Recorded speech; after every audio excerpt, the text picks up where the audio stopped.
নমস্কার বন্ধুরা, ঐশীর মার রান্নাঘরে আরও একটি নতুন রেসিপিতে আপনাদের সবাইকে স্বাগত। আজ আপনাদের সঙ্গে শেয়ার করব শিম দিয়ে তৈরি করে নেওয়া দুর্দান্ত স্বাদের এই রেসিপিটি।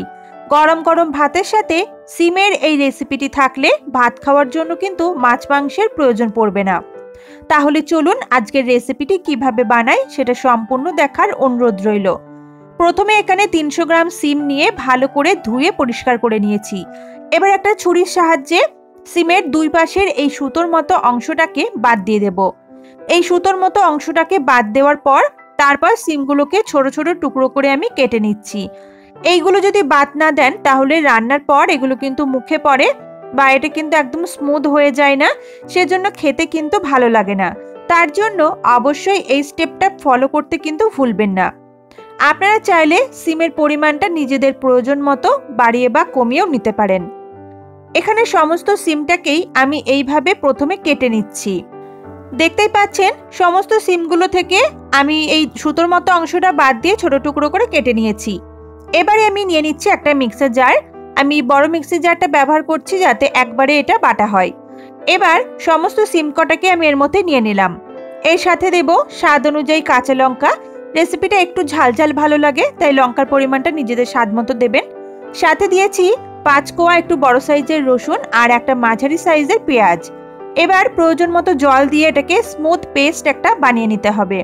আপনারা চাইলে শিলপাটাতেও কিন্তু বাটতে পারেন। এখানে দেখুন আমি একটু জল কিন্তু ব্যবহার করেছিলাম, তা না হলে এটা এতটা স্মুথ করে কিন্তু বাটা যায় না।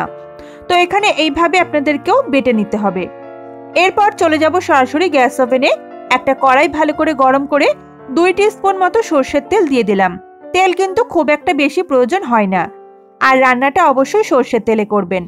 তেলটা ভালো করে গরম হয়ে গেলে দিয়ে দিচ্ছি ফোড়নে 5 ফোড়ন। 5 ফোড়ন দিলে খুব সুন্দর একটা গন্ধ হয়। আপনারা চাইলে কালো জিরেও ফোড়ন দিতে পারেন। ফোড়নটা একটু ভাজা হয়ে গেলে মিষ্টি গন্ধ ছাড়তে শুরু করলে দিয়ে দেবো আগে থেকে বেটে রাখা শিমটা। শিমটা দেওয়ার পর সাথে সাথে নাড়াচাড়া করে মিশিয়ে দিচ্ছি। এই সময় গ্যাসের ফ্লেমটা আমি করে দেবো মিডিয়াম টু লোতে, কারণ এই সময় কিন্তু ভীষণ ছিটকাতে শুরু করে। আপনারা চাইলে একটা ঢাকনা বা থালা সামনে একটু আড়াল করে তারপর রান্নাটা করতে পারেন, কারণ এটা খুব বেশি ছিটকে গায়ে আসার সম্ভাবনাটা থাকে। একটু নাড়াচাড়া করে মিশিয়ে দেওয়ার পর আমি দিয়ে দিচ্ছি অল্প পরিমাণে একটু হলুদ গুঁড়ো। এবার ভালো করে নাড়াচাড়া করব, তবে গ্যাসের ফ্লেমটা মিডিয়াম টু লোতে রাখবো। দেখতেই পেলেন কতটা পরিমাণে ছিটকাতে শুরু করেছে। ক্রমাগত এভাবে নাড়াচাড়া করতে করতে এবার আমি একটু শুকিয়ে নেব। আর এই সময় লবণ ব্যবহার করব না, তাহলে রান্নায় লবণের পরিমাণটা কিন্তু বেশি হয়ে যাওয়ার সম্ভাবনা থাকে। আস্তে আস্তে নাড়াচাড়া করতে করতে দেখবেন মিশ্রণটা কিন্তু একটু ঘন হতে শুরু করবে আর কালারটাও অল্প চেঞ্জ হতে শুরু করবে।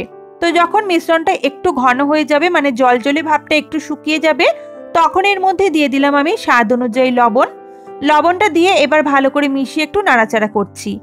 একটু শুকিয়ে গেলে যদি লবণটা দেওয়া হয় তাহলে স্বাদটা কিন্তু ঠিকঠাক হয়।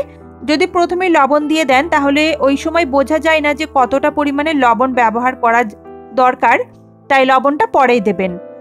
এর সাথে আমি সামান্য কয়েক দানা চিনি দিয়ে দিলাম, কারণ চিনিটা দিলে শিমের যে একটা আলাদা গন্ধ থাকে সেটা কিন্তু চলে যায়।